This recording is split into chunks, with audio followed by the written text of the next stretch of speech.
நாளைய தினம் காலை 6 மணியிலிருந்து 7 மணிக்குள் அல்லது 5 மணியில் இருந்து 6 மணிக்குள்.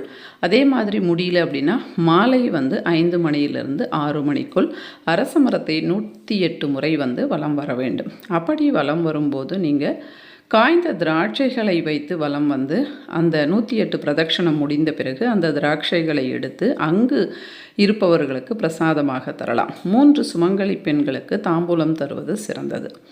அடுத்த நாளைய தினம் அரச மரத்துக்கிட்ட 10 மணிக்கு கடுகு எண்ணெயில் தீபம் ஏற்றினால் அது பித்ருதோஷத்தை நமக்கு போக்கி தரும். நாளைய தினம் நாம் செய்கின்ற ஸ்நான தான ஜப ஓமங்கள் அக்ஷய பலனை ஏற்படுத்தி கொடுக்கும். நதிகளில் நீராடுவது, மந்திர ஜபங்கள் உங்களுக்கு இருந்தால் அவற்றை ஜபிப்பது. நாளைய தினம் அன்னதானம் சிறந்தது, வஸ்திரதானமும் சிறந்தது. வெயில் காலம் அப்படின்றதுனால பானகம், மோர், தண்ணீர், குடை, செருப்பு இதெல்லாம்